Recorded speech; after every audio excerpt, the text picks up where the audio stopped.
This is Inspired in Higher Ed, my favorite paper, the podcast exploring inspirations driving research from faculty and professors. From groundbreaking discoveries to curious passions, our guests reveal the journey that led them to their academic interests. So join us, Dr. Blackburn, Dr. Grant Clayton, to get inspired in higher ed with my favorite paper. I was a migrant most of my life. I've lived no longer than 6 years anywhere as a child and mostly through my entire life. And so this is the longest I've lived anywhere by far. And I'm coming to this place of like, wow, the deepness of the relationships that I have is something I've never experienced before, the connection to the place. And of course, as a geographer, that really matters. But Emily Skop, professor of geography and environmental studies, joins us in this episode to discuss the power of place, space, and the way we talk about groups of people. But first, as with all episodes, we asked her how she came to be at this place in the University of Colorado Springs campus.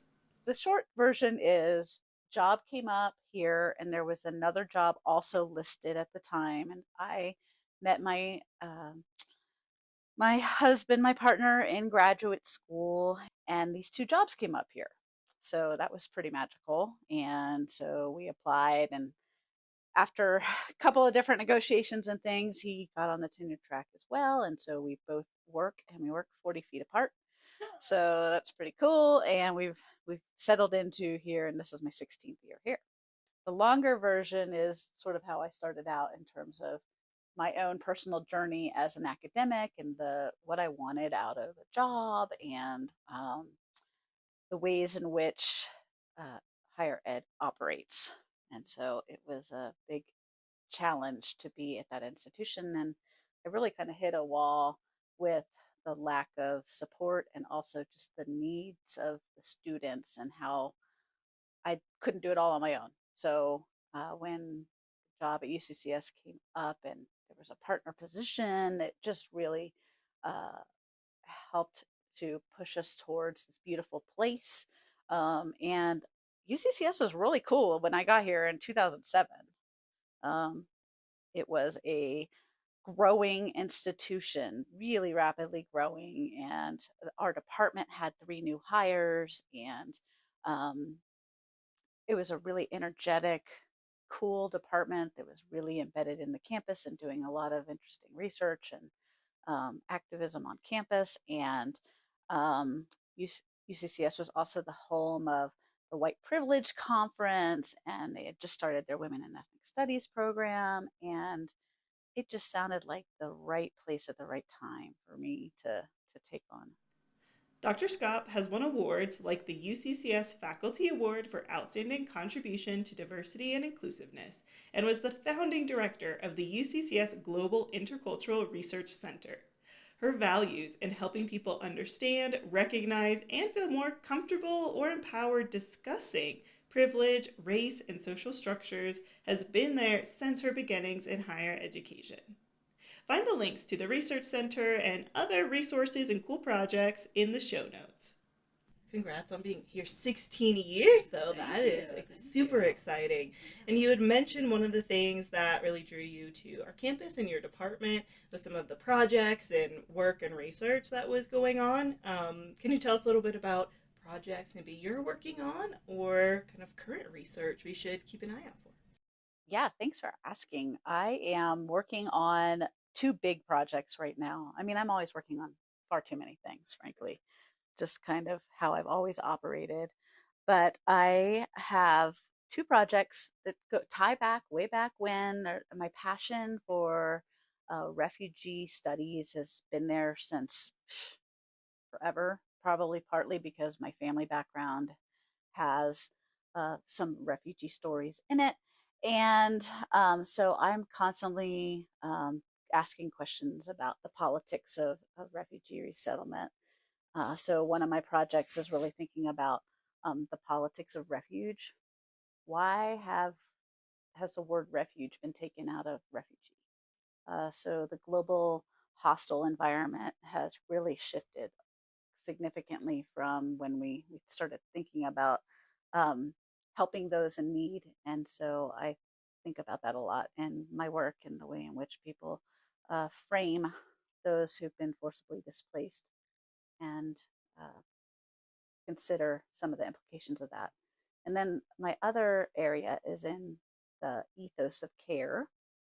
And this is a heartfelt project. This is coming straight out of just some of my own personal experiences and leadership responsibilities and collaborations in research, and coming up with ways to have more inclusive collaborations with my colleagues. And that can be in terms of our research projects, that can be in terms of our uh, committee work together, that can be in terms of the classroom and how we connect with our students.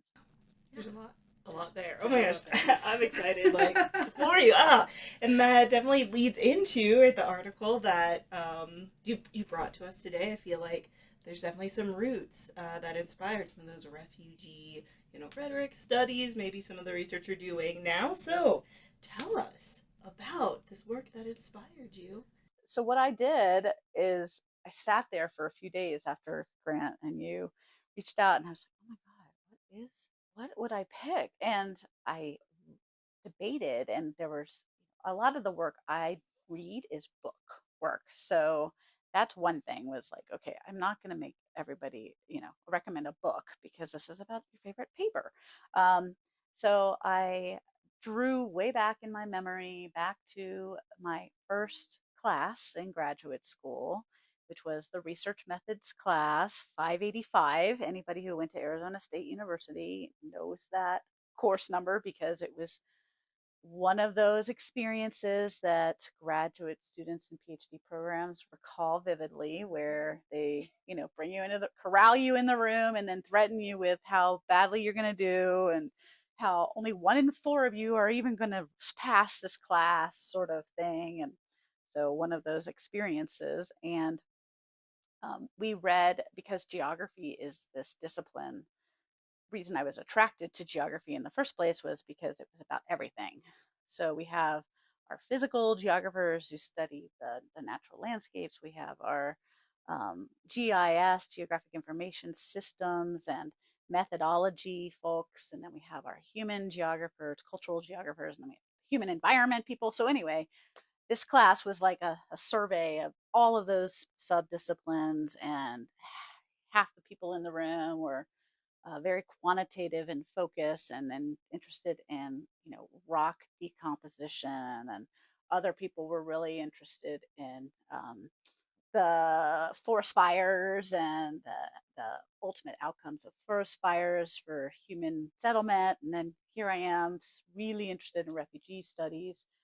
And so this is the one article that the professors who knew the students in the class picked for us to read. And it was called The Idea of Chinatown, The Power of Place and Institutional Practice in the Making of a Racial Category by K.J. Anderson. A little more on this article, linked in the show notes, of course, was published in 1987 in the Annals of the Association of American Geographers. K.J. Anderson examined the dynamics between social definitions of identity, racial discourse, and place with those institutional practices and spaces of government power. The case study was in Vancouver, British Columbia, by looking at archival materials from the 1880s through the 1920s about the Chinatown district and formation. Wow. I went back into my files before I came here, and I still have like all my papers saved. I have, a few cabinets where I've saved all these things. And I was like, I am sure I still have the original with all my notes written all over it. And so I found it. So I brought it here with me today because I was so curious, like what was, I knew I really loved that article, and there's scribblings all over the place with the article. So that's the one I picked. Yes. Yeah. I love it. I loved it. So talk to us about the outcomes and the findings and why it sticks with you and why it's influential in your field. Sure. Influential in your work. So there are so many reasons this paper really stuck with me and blew my mind when I first read it. And then I again, reread it, of course, to prepare for this.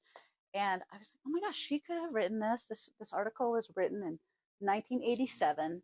So for almost 40 years ago today. And literally so much of what she says in here resonates exactly the same today. So I don't know if that's, great or very disheartening, because she is really speaking about the kinds of questions around how different spaces become racialized in our current context, or how categories of people become demonized, marginalized, and the role of institutions and government policy in creating those. So let me just start from the get-go with why this paper was so important to me. First of all, Kay Anderson was one of the first women identified geographers I'd ever read. So I entered graduate school in 1995. So I'd had 4 years of working in geography. And up to that point, I really had only read male identified scholarship.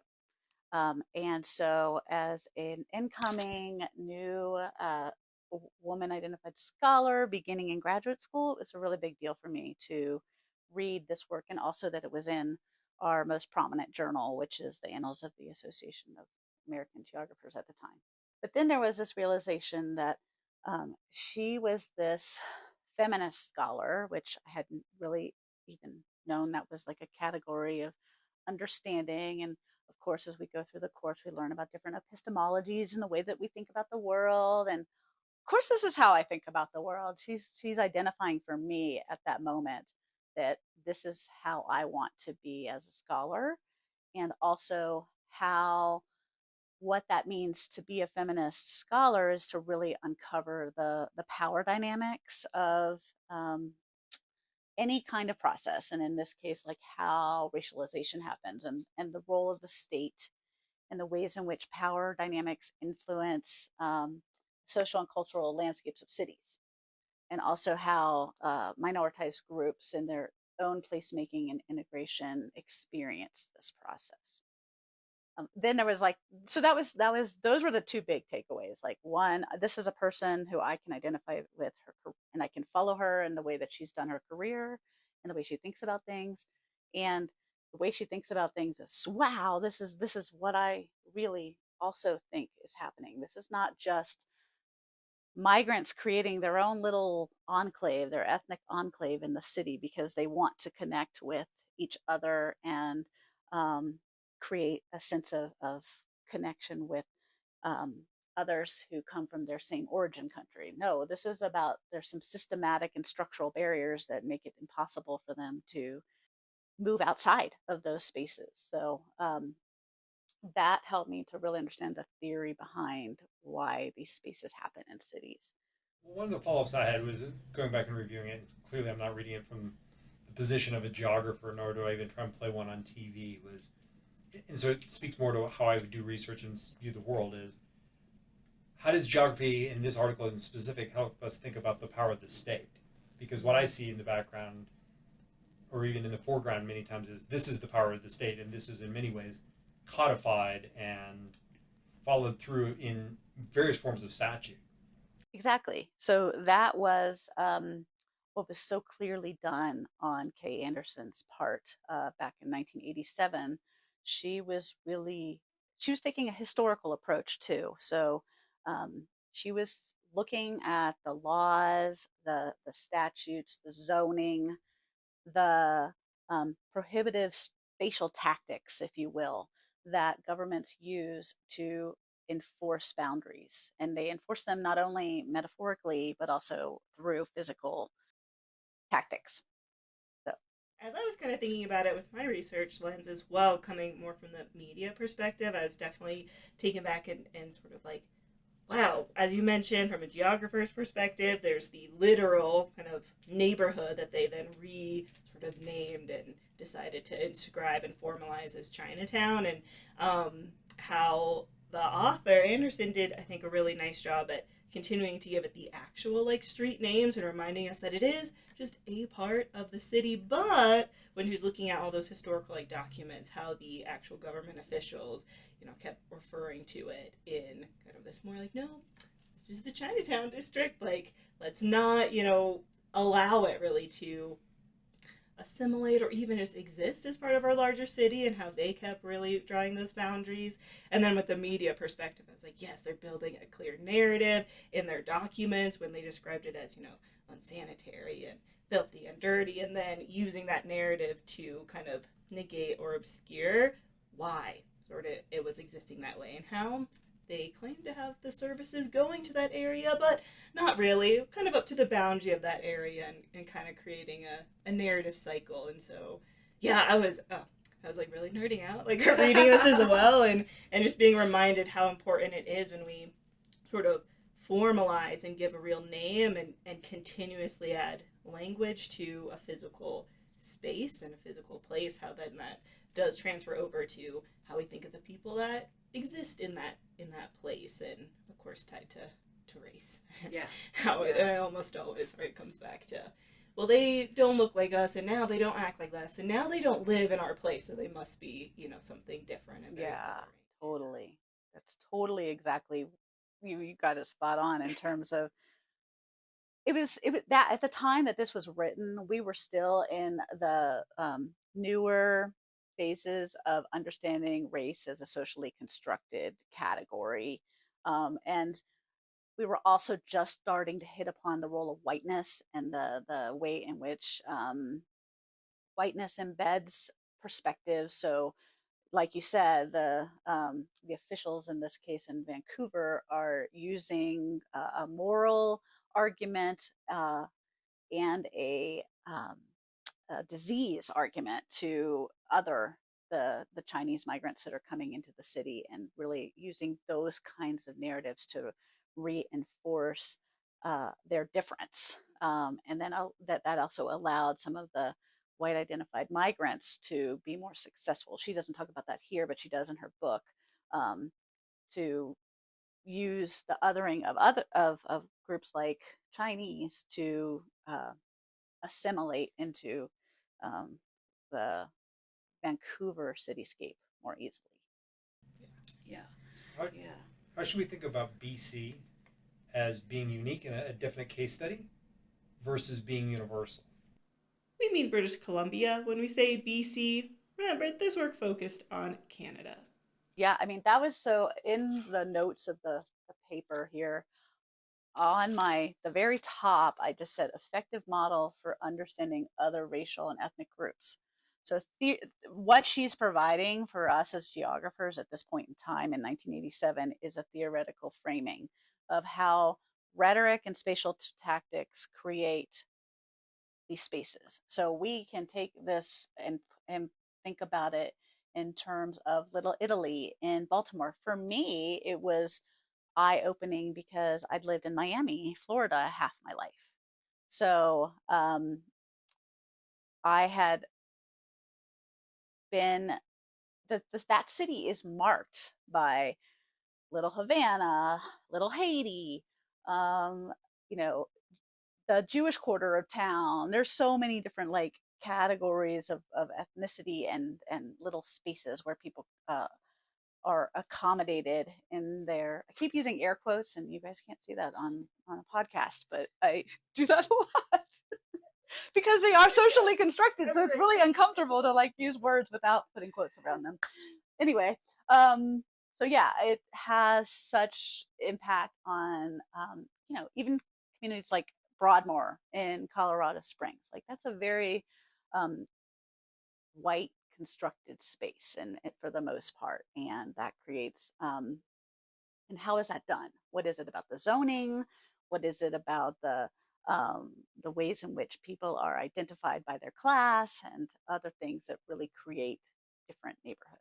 So it has big impacts. And so help us think about that impact, the impact both on the field of geography, and you're reading this as a starting grad student, and now you're sitting in my office as a full professor, how that influenced your career. That's a great question, Grant. I'm delaying. That influenced the field because it really exploded geography as a discipline. This work that Kay Anderson, along with many other feminist scholars, were doing in the late 1980s, early 1990s, all the way through really today. So the whole field of critical feminist geography built out of this work, and is now one of the top subdisciplines in geography, because the critical lens before this, we had a lot of people inventorying and documenting ethnic spaces and like the ways in which Mexican migrants created their own housecape, and like a little inventory of if you were to walk into a neighborhood, you would be able to see this, this, and this, like a Lady of Guadalupe statue and colorful paint used on the walls, and the roses as a garnish to the gardens that people had, and that was all well established. There was like 30 years of geography that did this kind of cultural landscapes work, um, and then there was just this group of geographers that it's more than that. Oh my gosh! I mean, yes, and how can we add to this and really start to explore how it is these spaces were created, um, besides from the placemaking that migrants themselves do, to make some place be their home. So for me, it totally helped me to carve out different understandings of racial categorization, uh, starting with my master's thesis and looking at um, the role of race as a factor in how refugees coming from the Mariel boat lift, which listeners won't know because it's 40, 50, 1980, long time ago, but was a really important moment in U.S. immigration history and refugee resettlement, um, and how race impacted how the Cubans who were arriving were treated, because at the very same time, Haitians were also on a boat lift to the United States, and the U.S. government had no idea what to do with this contradiction. They couldn't open their arms to the Cubans, which they had done for 30 years, and not open their arms to the Haitians without being very obvious that there was something racialized about this process. So that's where I started. I mean, actually, I started in undergrad with understanding Cuban refugees, but it's just that curiosity that was created by this article and others that kept me digging deeper into institutions. So I really spent the rest of my graduate program. My dissertation was on the role of mid level institutions and creating categorizations of different migrant groups. And then I just carried that forward. And that curiosity about institutions and the role of categorization started to become a concern of mine in terms of higher education too. So I saw a way to connect what I was doing with migrant othering with women and minority identified faculty and students in higher education, and how they are also othered in the role of institutional policy. And Grant will know, because we work together on policy all the time, that we're really trying to create more inclusive work policies in our own higher education institution, so that we can be more inclusive and create a space for women and minority identified faculty. So it's kind of like I guess there is a thread that goes through all of it. Big threads to really think about. Yeah. What are places? What do they mean? How are the groups that live in or exist or use those places? What does that mean for them? And what are we kind of pushing onto our understanding of that place compared to the reality even of those spaces? Yeah.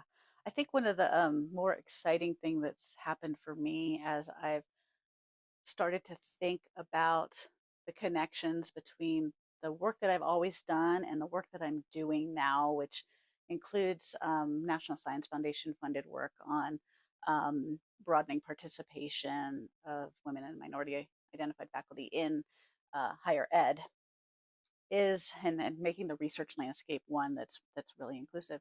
Oh my gosh, absolutely.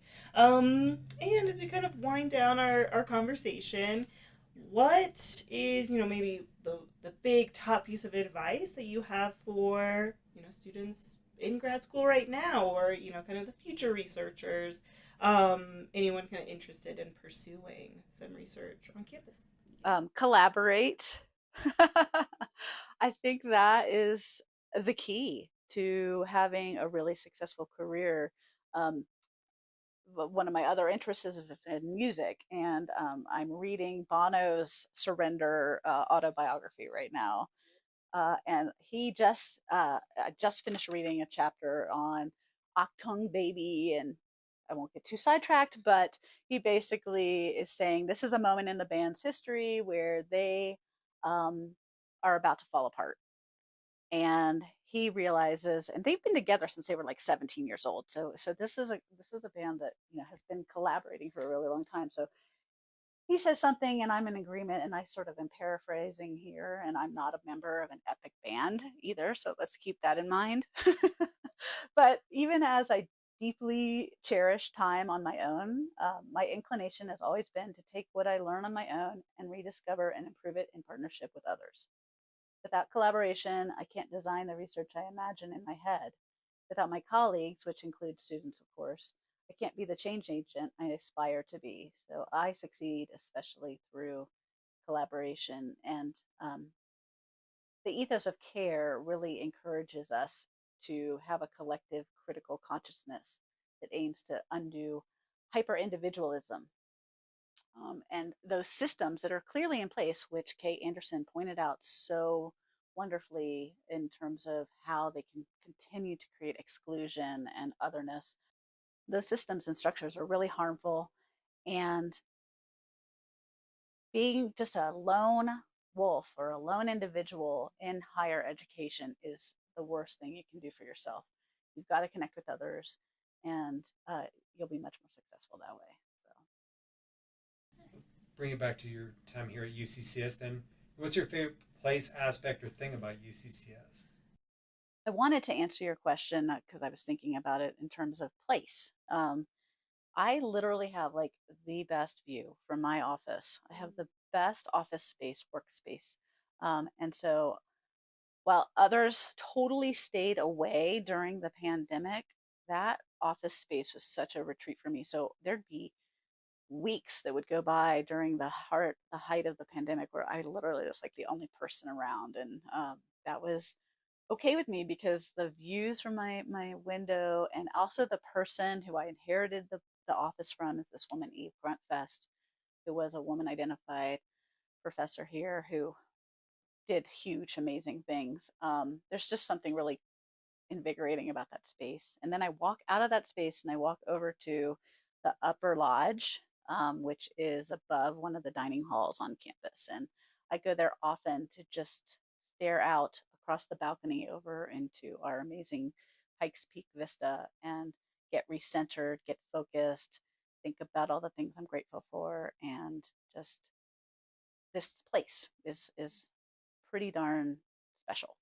So This place is pretty special. I agree. Thank you for listening to another conversation and episode of Inspired in Higher Ed, My Favorite Paper. We enjoyed discussing the critical cultural aspects of place, space, and geography with Dr. Emily Skop. Let us know in the comments on YouTube or directly in the Spotify app what your favorite paper is or favorite thing about your campus. You can also find us on Instagram at in_higher_ed for more day in the life, course design, and research content. See you on the next episode, and stay inspired in higher ed.